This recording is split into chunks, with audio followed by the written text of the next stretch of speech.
Okay, everybody, it's me, Gregory Mannarino, and I'm really hoping I can keep it together for this video because I feel like I'm going to have a meltdown. Let me start off with the date. It is Thursday, September 8th, 2022.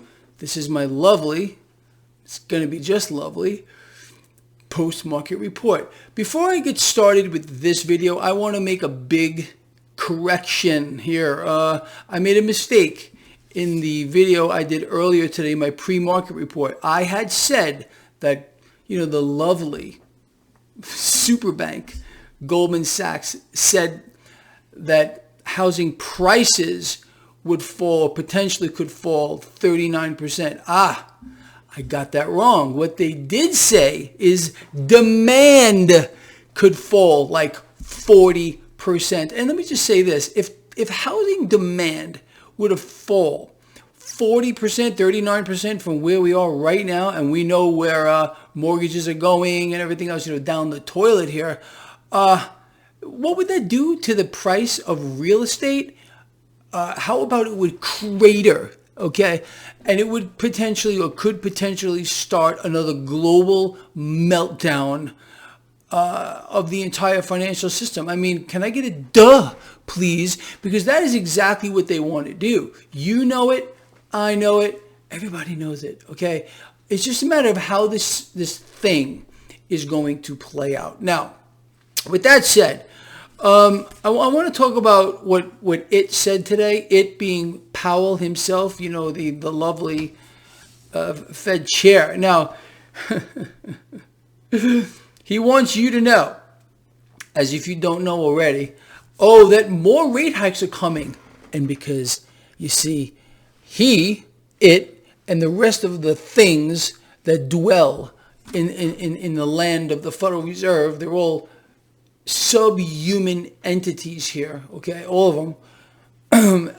They're very, very serious about tackling inflation. In fact, they're so serious that what they're going to do is continue to do what they've been doing for months and months and months, yet inflation continues to rise. So let's do the same thing over and over again, and maybe this time it'll be different, just like the European Central Bank. Oh yes, big rate hike today, 75 basis points. Because this time they promise it's going to make a difference. How about no, zero, no difference at all? We're going to reconvene here again, I don't know, a couple of weeks from now, and we're going to see that inflation continues to rise. Imagine my shock. I'm so shocked here.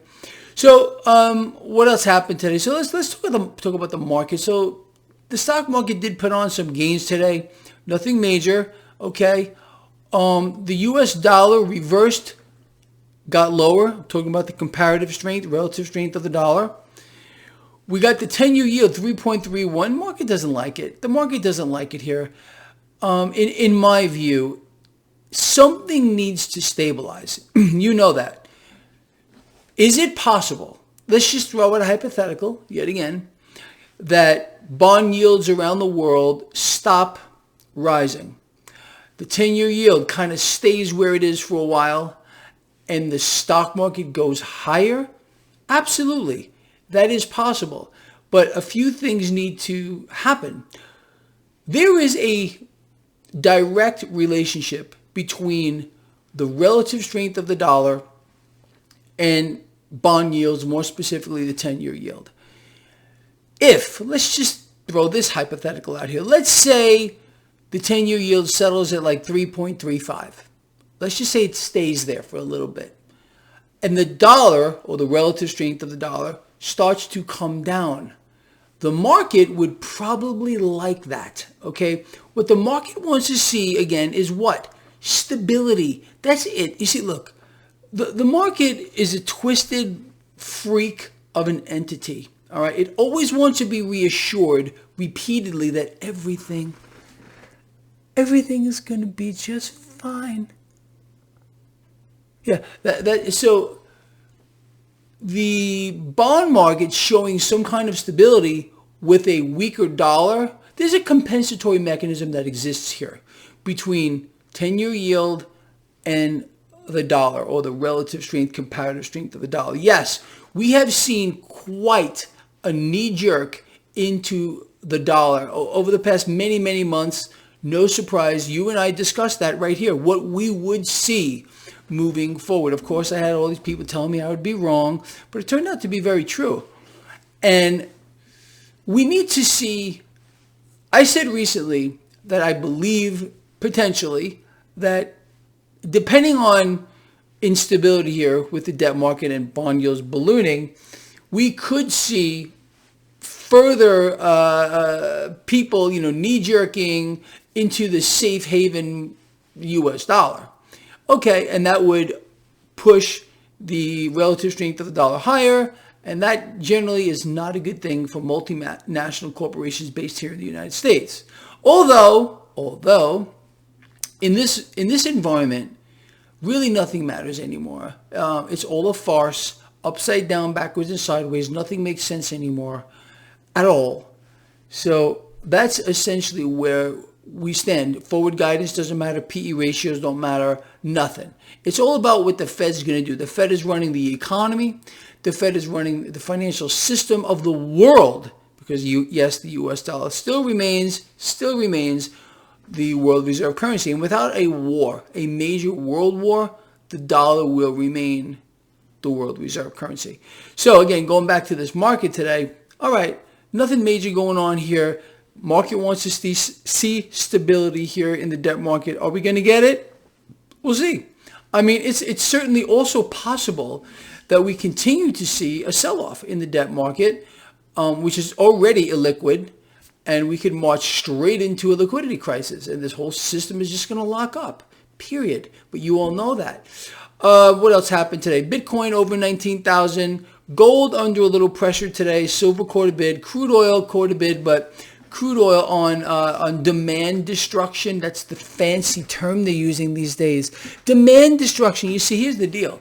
They want you to believe how strong our economy is. We're adding jobs and we couldn't be doing any better.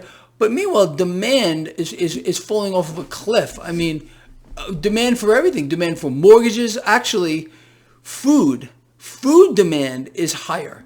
And people are struggling to even make ends meet, as you well know, borrowing from their credit cards just to try to get by here. But we're all rich. Everyone's doing so freaking great. Don't take my word for it. Of course, Fed presidents will tell you that.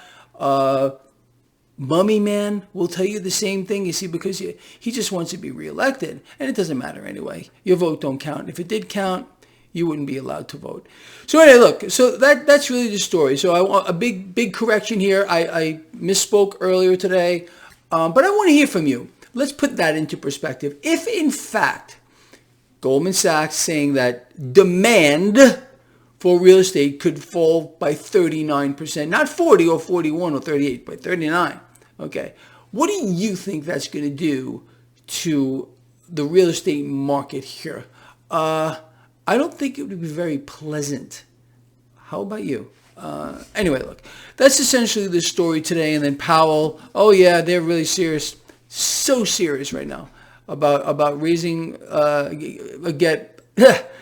so serious about taming inflation. They're going to keep doing the same thing repeatedly, but this time it's going to make a difference.